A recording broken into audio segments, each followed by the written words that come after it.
الله من الشيطان الرجيم. بسم الله الرحمن الرحيم. ويوم نبعث من كل أمة شهيدا ثم لا يؤذن للذين كفروا ولا هم يستعتبون وإذا رأى الذين ظلموا العذاب فلا يخفف عنهم ولا هم ينظرون وإذا رأى الذين أشركوا شركاءهم قالوا ربنا هؤلاء شركاؤنا الذين كنا ندعو من دونك فألقوا إليهم القول إنكم لكاذبون وألقوا إلى الله يومئذ السلم وضل عنهم ما كانوا يفترون الذين كفروا وصدوا عن سبيل الله زدناهم عذابا فوق العذاب بما كانوا يفسدون. معزز سامعین کرام، یہ سورۃ النحل ہے. سورۃ النحل سورہ نمبر 16 اور اسی سورت سے ابھی آپ کے سامنے آیت نمبر 80 پر 4 سے لے کر کے آیت نمبر 80 پر 8 تک یہ چند آیات تلاوت کی. 84 نمبر کی آیت کریمہ سے لے کر کے 88 نمبر کی آیت کریمہ تک پڑھی گئی. اور ان آیات کے اندر اللہ تبارک و تعالیٰ نے قیامت کا ایک منظر پیش فرمایا ہے. اور قیامت کا منظر پیش کرنے کا جو اصل مقصد ہے وہ بھی یہی ہے کہ لوگوں کو معلوم ہو جائے کہ یہ دنیا جو ہے یہ مکمل انصاف کی جگہ نہیں ہے. یہاں پر انسان کو اپنا عمل کر کے دکھلانا ہے. ممکن ہے کہ یہاں پر کوئی قصوروار ہو، کوئی مجرم ہو اور جرم کر کے بھی بچ جائے، ایسا ہو سکتا ہے. اور ایسا بھی ہو سکتا ہے کہ کوئی قصوروار نہ ہو، اس کو بھی مختلف معاملات میں وہ پھنس سکتا ہے. اور اس دنیا کے اندر جو کچھ بھی معاملات ہیں ان میں سے ایک ایک لمحہ، ایک ایک لفظ، ایک ایک کیریکٹر، ایک ایک کرتوت، ہر ایک چیز کا حساب اللہ رب العالمین کے بارگاہ میں دینا ہے. وہاں پر کوئی بھی جو مجرم ہوگا بچ نہیں سکتا ہے، وہ کسی بھی اعتبار سے بچ نہیں سکتا ہے. یہاں اگر چاہے تو اپنی چکنی چپڑی زبان کی وجہ سے، اپنے مختلف ہتھ کنڈوں کی وجہ سے لوگوں کے سامنے وہ بچ سکتا ہے اور اچھا بن کر کے رہ سکتا ہے. لیکن رب العالمین کے بارگاہ میں وہ بالکل نہیں بچ سکتا ہے، کیونکہ اللہ تبارک و تعالیٰ اس دنیا میں بھی اختیار رکھتا ہے، لیکن کل قیامت کے میدان میں اختیار صرف اس کے ہاتھ میں ہوگا، باقی کسی کے بھی ہاتھ میں کچھ بھی اختیار نہیں ہوگا.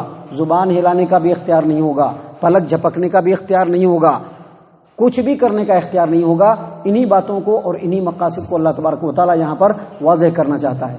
اللہ فرماتے ہیں وَيَوْمَ نَبْعَثُ مِنْ كُلِّ أُمَّةٍ شَهِيدًا ثُمَّ لَا يُؤْذَنُ لِلَّذِينَ كَفَرُوا وَلَا هُمْ يُسْتَعْتَبُونَ. اور اس دن یعنی قیامت کے دن ہم ہر امت میں سے ایک گواہ کھڑا کریں گے، ہر امت میں سے ایک گواہ کھڑا کریں گے. پھر اس وقت جو لوگ کافر ہیں ان کو نہ تو بولنے کی اجازت ہوگی اور نہ ہی توبہ کرنے کی اجازت ہوگی. یعنی جب اللہ تبارک و تعالیٰ کی عدالت عظمیٰ قائم ہوگی، جب لوگ جوک در جوک اللہ تبارک و تعالیٰ کے بارگاہ میں میدان محشر میں اپنے کاموں کا حساب کرنے کے لیے پہنچیں گے، تو اللہ تبارک و تعالیٰ ہر امت، ہر گروہ میں سے ایک گواہ کھڑا کرے گا. ہر امت اور ہر گروہ میں سے ایک گواہ کھڑا کرے گا. اور وہ جو گواہ ہوں گے یا تو اس امت کا نبی ہوگا یا پھر وہ شخص ہوگا جس نے اللہ تبارک و تعالیٰ کے پیغام کو بغیر کسی کمی بیشی کے اپنی ذمہ داری سمجھتے ہوئے اپنی قوم کے لوگوں تک پہنچایا ہوگا. وہ گواہ بن کر کے کھڑے ہوں گے. یوم نبعث من کل امۃ شہیدا. اور اس روز ہم ہر امت میں سے ایک گروہ کھڑا کریں گے اور ایک گواہ کھڑا کریں گے. اور یہ جو گواہ ہوگا اس کی جو گواہی ہوگی وہ کافروں پر حجت کو قائم کرنے کے لیے اور بالکل مفصل گواہی ہوگی. یعنی وہ گواہ یہ گواہی دے گا کہ ہم نے اللہ تبارک و تعالیٰ آپ کے پیغام کو لوگوں کے سامنے پیش کیا، لیکن لوگوں کی جماعت میں سے ان لوگوں نے اس کو ایکسپٹ کیا، اور بعض لوگ جو ہے آپ کا پیغام سن کر کے اکڑ گئے، بعض لوگوں نے ہمارا اپوز کیا اور ہمارے ساتھ یہ معاملہ کیا، اور بعض لوگوں نے ایسا جواب دیا. یہ تمام باتیں جب ہو رہی ہوں گی اور کفار و مشرکین جو ہوں گے وہ بولنے کی چاہت رکھیں گے، لیکن اللہ کی طرف سے اجازت نہیں ہوگی. وہ بالکل بے بس، بالکل مجبور اللہ تبارک و تعالیٰ کے بارگاہ میں کھڑے ہوں گے. جب یہ حالات دیکھیں گے وہ اور دیکھیں گے کہ اب ہماری چلنے والی نہیں ہے، ہماری دال گلنے والی نہیں ہے، تو وہ اللہ تبارک و تعالیٰ سے توبہ کرنے کی چاہت کریں گے. لیکن اس وقت توبہ کرنے کی بھی اجازت نہیں ہوگی، کیونکہ توبہ کی جو اصل جگہ ہے وہ دنیا ہے. جب آخری ہچکی آ جائے اور جب جان لبوں پہ آ جائے تو اس وقت کسی کی بھی توبہ قبول نہیں ہوگی. اللہ نے اسی بات کو یہاں پر بیان کیا کہ وہ دن ہوگا جس دن ہم ہر امت میں سے ایک گواہ کھڑا کریں گے اور پھر جو لوگ کافرین ہوں گے ان کو نہ تو بولنے کی اجازت ہوگی اور نہ ہی توبہ کرنے کی اجازت ہوگی۔ آگے اللہ تبارک و تعالیٰ مزید فرما رہے ہیں وَإِذَا رَأَى الَّذِينَ ظَلَمُوا الْعَذَابَ فَلَا يُخَفَّفُ عَنْهُمُ الْعَذَابَ وَلَا هُمْ يُنظَرُونَ، اور جب یہ جو ظالمین ہیں، یہ جو مشرکین ہیں، یہ جو کافرین ہیں، یہ جو اللہ تبارک و تعالیٰ کے باغیین ہیں، یہ تمام کے تمام جب اللہ تبارک و تعالیٰ کے عذاب کو دیکھ لیں گے تو اس کے بعد اللہ کے عذاب میں نہ تو کوئی کمی ہوگی اور نہ ہی ان کو کوئی مہلت دیا جائے گا، بلکہ فوراً سے بھی پہلے وہ عذاب کی چپیٹ میں آ جائیں گے۔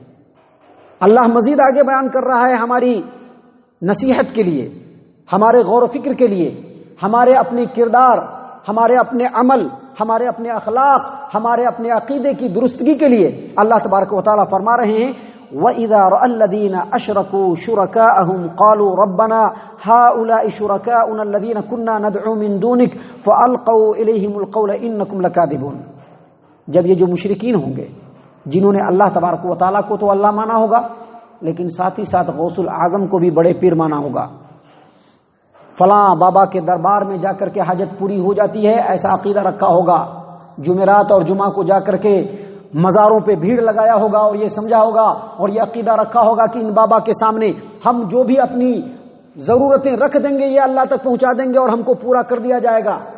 ایسے جب مشرکین جب ایسے لوگوں کو دیکھیں گے کہ غوث العظم آ رہے ہیں، دیکھیں گے کہ حلالہ سنگھ صاحب جو ہے بڑے دربار والے وہ آ رہے ہیں، دیکھیں گے کہ ننگے شاہ آ رہے ہیں، دیکھیں گے کہ طوطے شاہ آ رہے ہیں، دیکھیں گے کہ فلاں پیر بابا آ رہے ہیں، خواجہ معین الدین چشتی آ رہے ہیں، یہ سب چیز جب دیکھیں گے تو اللہ تبارک و تعالیٰ کے سامنے فوراً کہنے لگیں گے وَإِذَا رَأَى الَّذِينَ أَشْرَكُوا شُرَكَاءَهُمْ، جب یہ لوگ اپنے شریک کو دیکھیں گے تو کہیں گے کہ اللہ یہی ہیں جن کو ہم تم کو چھوڑ کر کے تمہارے ساتھ شریک کیا کرتے تھے، یعنی آپ کو نہیں پکارتے تھے، آپ کو تو اللہ مانتے تھے لیکن آپ کے ساتھ ان کو بھی شریک کر لیتے تھے، یہی ہے یہ لوگ۔ یعنی ان کو اب ایسا لگے گا کہ اگر ان کے اوپر اپنا ہم جرم ڈال دیں گے تو ہم بچ جائیں گے۔ ہوتا ہے نا دنیا میں، اپنے جرم کو چھپانے کے لیے، اپنی غلطیوں اور کمزوریوں کو چھپانے کے لیے ہمارے سامنے جو کمزور ہوتا ہے اس کے اوپر اپنا جو ہے الزام ڈال دیتے ہیں، دوسرا الزام لگاتے ہیں تاکہ لوگ اس میں الجھ جائیں اور ہم سمجھے کہ ہم بہت کلین چٹ ہم کو مل گیا۔ دنیا میں ایسا ہو رہا ہے، جو صفائی ستھرائی والے بالکل پاک صاف لوگ ہیں وہ پھنس رہے ہیں، اور جو لوگ شاطر ترین ہیں، جو لوگ ہتھ کنڈا اپنانے والے ہیں، جو لوگ سازشیں کرنے والے ہیں، ان لوگوں کو کلین چٹ دیا جا رہا ہے کہ بڑے اچھے ہیں، بہت ہی بہترین ہے۔ دراصل یہ ساری چیزیں جو دنیا کے اندر ہو رہی ہے نا، اس سے ہمارے ایمان اور عقیدے کے اندر مزید پختگی آتی ہے۔ جو ایک ایمان والا بندہ ہوتا ہے وہ ان باتوں کو جب دیکھتا ہے کہ جو حقدار ہے ان کو حق نہیں مل رہا ہے اور ناحق والے جو لوگ ہیں وہ حق کو سمیٹے جا رہے ہیں، جو مجرمین ہیں وہ چھوٹ رہے ہیں ان کو کلین چٹ مل رہا ہے، اور جو بے قصور اور جو بالکل صاف ستھرے لوگ ہیں ان کو مختلف الزامات میں پھنسا کر کے اندر کیا جا رہا ہے۔ جب یہ سارے حالات ہم دیکھتے ہیں اور ایمان والا دیکھتا ہے تو ان کے عقیدے میں مزید پختگی آتی ہے۔ کیسے؟ اس طرح سے آتی ہے کہ ان کو اس بات کا یقین ہو جاتا ہے کہ دنیا میں جو چاہے کر لیں، ایک دن اللہ کی عدالت عظمیٰ ضرور قائم ہوگی، جس میں دودھ کا دودھ اور پانی کا پانی ہو جائے گا، جس نے جو کچھ بھی کیا ہوگا اس کا بھرپور بدلہ ملے گا، اور اللہ تبارک و تعالیٰ کسی کے اوپر ظلم نہیں کرے گا۔ تو اس دن بھی یہ جو مشرکین ہوں گے جب اپنے شرکا کو دیکھیں گے جن کو وہ اللہ کے علاوہ شریک کیا کرتے تھے، ان کو دیکھتے ہی کہیں گے ربنا ہؤلاء شرکاؤنا الذین کنا ندعو من دونک، اے ہمارے رب یہی وہ شرکا ہیں، یہی وہ غوث العظم ہیں، یہی وہ قطب الاقطاب ہیں، یہی وہ خواجہ معین الدین ہیں، یہی وہ غریب نواز ہیں جن کو ہم آپ کے مقابلے میں آپ کو چھوڑ کر کے پکارا کرتے تھے۔ اولاد کی ضرورت ہوتی تھی تو ان کے دربار میں چلے جاتے تھے، ایگزامینیشن میں کامیابی چاہیے ہوتا تھا تو ان کے دربار میں چلے جاتے تھے، بگڑی بنانا ہوتا تھا تو فلاں کے دربار میں چلے جاتے تھے، یہ مانگنا ہوتا تھا تو ان کے دربار میں چلے جاتے تھے آپ کو چھوڑ کر کے۔ یہ فوراً وہ بات یہ اللہ کے سامنے پیش کر دیں گے۔ اللہ تبارک و تعالیٰ نے کہا فَأَلْقَوْا إِلَيْهِمُ الْقَوْلَ إِنَّكُمْ لَكَاذِبُونَ، اسی وقت یہ جو لوگ ہوں گے جن پر یہ لوگ الزام لگائیں گے، یہ جو نیکوکار جن کو انہوں نے اپنا ولی، پیر، بزرگ، مرشد مان رکھا ہوگا، جب ان کے اوپر الزام لگائیں گے تو انہوں نے صاف ستھرا جواب اسی وقت دے دینا، صاف ستھرا جواب دیں گے إِنَّكُمْ لَكَاذِبُونَ، تم جھوٹ بولتے ہو۔ خواجہ معین الدین چشتی جو ہے جھوٹ کہیں گے کہ تم جھوٹ بولتے ہو، شیخ شیخ عبد القادر جیلانی رحمہ اللہ کہیں گے کہ تم جھوٹ بولتے ہو، مجھ کو غوث الاعظم تم نے خود بنایا. یعنی وہ یہ نہیں کہیں گے کہ تم ہم کو پکارتے نہیں تھے. یہ جو جن کو حاجت روا سمجھا جاتا ہے، مشکل کشا سمجھا جاتا ہے، غوث الاعظم کا سمجھا جاتا ہے، پیران پیر سمجھا جاتا ہے، دستگیر سمجھا جاتا ہے، یہ لوگ یہ نہیں کہیں گے کہ تم ہم کو پکارتے نہیں تھے. اس طرح سے جھٹلائیں گے نہیں، بلکہ یہ کہیں گے کہ ہم تو خود اللہ تبارک و تعالیٰ کے بندے تھے. اللہ تبارک و تعالیٰ کی فرما برداری کرتے ہوئے ہم نے زندگی گزاری. ہم نے تم کو یا کسی کو یہ نہیں کہا کہ تم میرے مرنے کے بعد مجھ کو ولی بنا لینا، پیر بنا لینا اور میرے سامنے آ کر کے اپنی مرادوں کو رکھنا. ہم نے یہ نہیں کہا تھا کہ ہم لوگوں کی حاجت روائی کریں گے، ہم مشکل کشائی کریں گے. یہ عقیدہ تم نے ہماری طرف زبردستی جھوٹ انداز میں ہمارے اوپر گھڑا ہے اور یہ عقیدہ تم نے خود لوگوں میں پھیلایا ہے. اللہ فرمائیں گے کہ اسی وقت یہ جو شرکا ہوں گے یہ کہیں گے کہ انکم لکاذبون، تم اپنے بات میں، تم اپنے عقیدے میں، تم اپنے تمام معاملات میں بالکل جھوٹے ہو. معزز سامعین کرام، جب یہ حالات ہوں گے تو یہ جو مشرکین ہوں گے، یہ جو کافرین ہوں گے، یہ جو دنیا کے اندر شاطر ترین ہوں گے، یہ اللہ تبارک و تعالیٰ کے سامنے اپنی فرما برداری کو پیش کریں گے. اللہ فرماتے ہیں وَأَلْقَوْا إِلَى اللَّهِ يَوْمَئِذٍ السَّلَمَ وَضَلَّ عَنْهُمْ مَا كَانُوا يَفْتَرُونَ. اس وقت یہ لوگ اللہ کے سامنے اپنی فرما برداری پیش کریں گے کہ ہم آپ کے بڑے فرما بردار ہیں. اللہ تبارک و تعالیٰ آپ کے بڑے فرما بردار ہیں. یہاں اگر ایک اللہ کی عبادت کی بات کی جائے اور ایک اللہ کے سامنے جھکنے کی بات کی جائے اور اللہ کی توحید میں کسی کو شریک کرنے کی بات نہ کی جائے کہ اللہ کے ساتھ کسی کو شریک نہ کرنا ہے، یہ بتلایا جائے تو دل جو ہے تنگ ہو جاتا ہے. ایسا کیسے ہو سکتا ہے؟ اتنے ہمارے بڑے پیر بابا، ان کو ہمیں کیسے چھوڑ دیتے؟ ان کو ہمیں نہیں چھوڑ سکتے. اتنے ہمارے جو ہے بڑے خواجہ بابا، ان کو ہمیں کیسے چھوڑ دیتی؟ یہ اللہ کے سامنے ہماری تمام بگڑی کو بنوا دیں گے. ارے دنیا کی بات تو چھوڑ دو، یہ جو ہمارے غوث الاعظم ہیں یہ قیامت کے میدان میں جب آئیں گے تو ان کے دامن کو پکڑ لیں گے اور دامن کو پکڑ کر کے مچل جائیں گے کہ آج اللہ کے سامنے آپ ہی کو ہم کو بیڑا پار لگانا ہے، اور ان کے دامن کو پکڑ کے جنت میں چلے جائیں گے.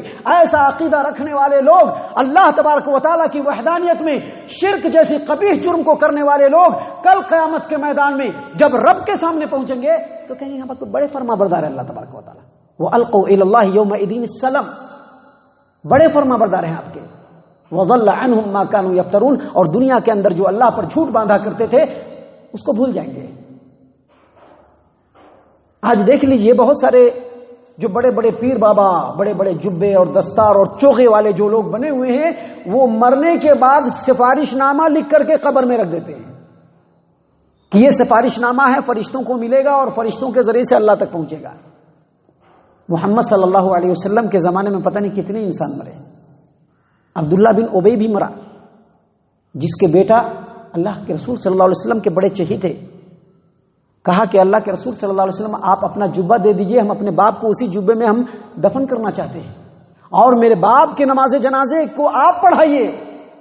بیٹا تھے، دل کے اندر چاہت تھی کہ اگر محمد عربی صلی اللہ علیہ وسلم کا جبہ پہن لیا جائے تو ممکن ہے کہ اللہ کی رحم ہو جائے.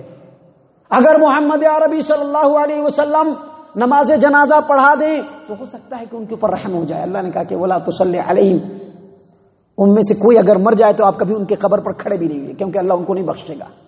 اللہ کے رسول چاہتے تو سفارش نامہ لکھ دیتے، صحابہ کرام کے قبروں میں رکھ دیتے، لیکن نبی صلی اللہ علیہ وسلم نے ایسا نہیں کیا. لیکن یہ جو جھوٹے پیر ہیں، یہ جو جھوٹے دستار والے، جو چوغے والے لوگ ہیں، یہ جو جھوٹے جبہ اور چغادری والے لوگ ہیں، یہ لوگ مرنے کے بعد سفارش نامہ قبر میں رکھ دیتے ہیں. تو یہ ساری جو افطرا پردازیاں اللہ تبارک و تعالیٰ پر یہ کر رہے ہیں، کل قیامت کے دن سب کو بھول جائیں گے اور اللہ کے سامنے سیدھے جھک جائیں گے اور کہیں گے کہ اللہ ہم آپ کے بڑے فرما بردار ہیں، ہم آپ کی فرما برداری کے بغیر کچھ کر بھی نہیں سکتے ہیں. اللہ تبارک و تعالیٰ نے کہا الذین کفروا وصدوا عن سبیل اللہ زدناہم عذابا فوق العذاب بما كانوا یفسدون.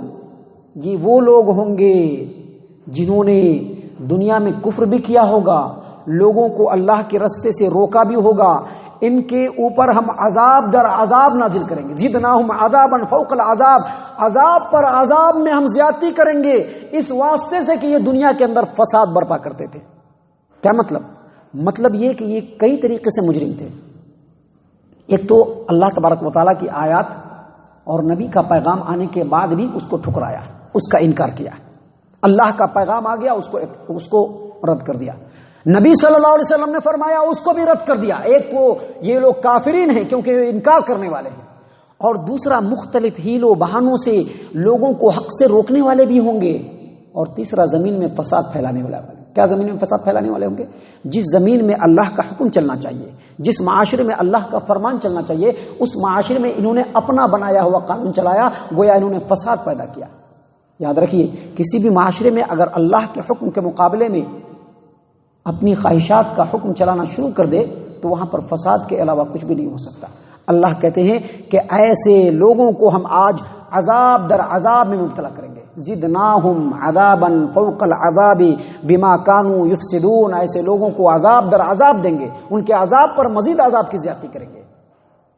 معزز سامعین کرام، یہ جو آیات ہیں، ان آیات کے ذریعے سے اللہ تبارک و تعالیٰ سب سے پہلے ہمیں یہ پیغام دینا چاہتا ہے کہ اگر دنیا کے اندر امن و سکون کی زندگی گزار کر کے آخرت میں بھی آ کر کے امن و سکون حاصل کرنا چاہتے ہو، اللہ تبارک و تعالیٰ کی وحدانیت میں کسی کو شریک نہ کرنا، اور اگر یہ چاہتے ہو کہ دنیا اور آخرت دونوں کامیاب ہو جائے تو دنیا میں رہتے ہوئے آخرت کو ہمیشہ پیش نظر رکھنا، کیونکہ دنیا میں تو اپنے اختیارات تھوڑا بہت چل جاتے ہیں، لیکن آخرت میں پلک جھپکنے کی بھی اجازت نہیں ہوگی، زبان کو ہلانے کی بھی اجازت نہیں ہوگی۔ جب منہ کو بند کر دیا جائے گا تو ہمارے نفس، ہمارے یہ اعضاء، ہمارے جو یہ چمڑے ہیں، ہماری جو یہ آنکھیں ہیں، ہمارے جو پیر ہیں، ہمارے جو ہاتھ ہیں، یہ ہمارے خلاف گواہی دینا شروع ہو جائیں گے۔ معزز سامعین کرام، انہی باتوں کے ساتھ اس درس قرآن کو یہاں پر ختم کیا جاتا ہے۔ سلسلہ انشاءاللہ آگے چلتا رہے گا۔ اللہ تبارک و تعالیٰ سے دعا ہے کہ اللہ تبارک و تعالیٰ ہم تمام کو ان آیات کے اوپر غور و فکر اور تدبر کرنے کی توفیق عنایت فرمائے، ہم تمام کو توحید پرست بنائے، توحید پرستی کو ہمارے رگو پے میں سرایت فرمائے، ہم تمام کو صحابہ کرام کی اسوہ حسنہ کو اپنانے کی توفیق عنایت فرمائے، جنت الفردوس میں جگہ عطا فرمائے۔ اے اللہ ہم تمام کو جہنم سے پناہ دے، اے رب العالمین ہم تمام کو جہنم سے پناہ دے، اے مالک الملک ہم تمام کو جہنم سے پناہ دے، آمین یا رب العالمین، وما علینا الا البلاغ المبین۔